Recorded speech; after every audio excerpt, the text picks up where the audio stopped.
కాదు కానీ ఈ జనాలు ఈ నాయకులను గెలిపించి కుసబెట్టింది అసెంబ్లీలో ఎందుకు? అరే షెడ్డో పాటో 4 ముచ్చట్లు 4 వ్యవహారాలు మరి జనాలకు అక్కడికి వచ్చే అభివృద్ధి పనులు చేయర్రా నాయన అంటే ఇట్లా కొరకసచ్చుడేంది, ఇట్లా తిట్టుకుడుడేంది, ఏమన్నా అన్నం సందం ఉందా అసెంబ్లీలో? గౌరవమైన అసెంబ్లీలో గిసవంటి మాటలు మాట్లాడొచ్చునా? నీ అమ్మ అనుడేంది, నీ అవ్వ అనుడేంది, ఈ మాటలు ఎక్కడి నుంచి వస్తున్నాయి, ఎందుకు వస్తున్నాయి, అసలు జనాలు ఎందుకని గెలిపించారు?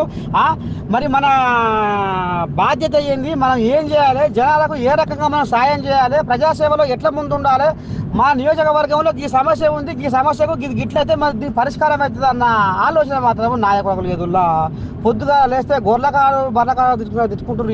ఇలా పాడు పడ ఏందో ఏమో ఇలా రాజకీయం సలహా కూడా ఇక మరి ఏమంటారు చూడు, కూలి పని చేసుకుంటారు కూడా ఇట్లా మాట్లాడుకోరు ఏమన్నా చూడరు ఎట్లా మాట్లాడుకుంటారు అసెంబ్లీలో ఇలా కథ చాలా కూడా ఇక చూడరు విపత్తులు. కానీ ఇది హైదరాబాద్కు సంబంధించినటువంటి గతంలో కేటీఆర్ గారు ఎస్ఎన్డిపి ఊసుకోపోయి మా బయట కూడా తిరగని కొడుకా మేములని ఏమనుకుంటున్నారా మీరు? ఈ అమ్మ తోలు తీస్తా కొడుక ఒక్కొక్కంది, తోలు తీస్తా ఒక్కొక్కంది చెప్తున్నా, తోలు తీస్తా ఏమరే బయట కూడా తిరగని అని చెప్తున్నా నేను. రారా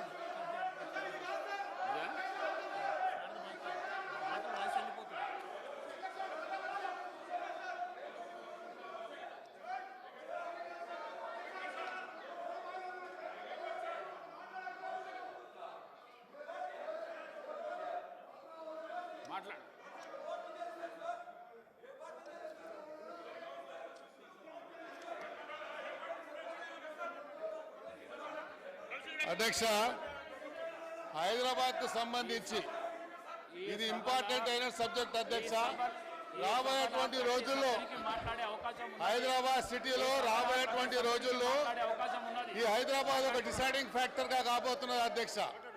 ఈ హైదరాబాద్ సిటీ ఒక డిసైడింగ్ ఫ్యాక్టర్ కాబోతున్నటువంటి ఈ తరుణంలో మేము గౌరవ ముఖ్యమంత్రి గారికి కొన్ని విషయాలు వారి దృష్టికి తీసుకురావాల్సిన అవసరం ఉంది అధ్యక్ష. ఈరోజు మీరు చూడండి అధ్యక్ష, కేంద్ర ప్రభుత్వం, కేంద్రంలో ఉన్నటువంటి ఫైనాన్స్ మినిస్టర్ గారు మొన్న సెంట్రల్ గవర్నమెంట్ ఒక రోడ్ మ్యాప్ తయారు చేయడం జరిగింది అధ్యక్ష. ఆ రోడ్ మ్యాప్కి సంబంధించి అధ్యక్ష మీరు చూసినట్టయితే 11.11 కోట్ల రూపాయలని వాళ్ళు చేయడం జరిగింది. ఆ రోడ్ మ్యాప్ అధ్యక్ష చూసినట్టయితే fastest growing urbaning city, fastest growing urbaning city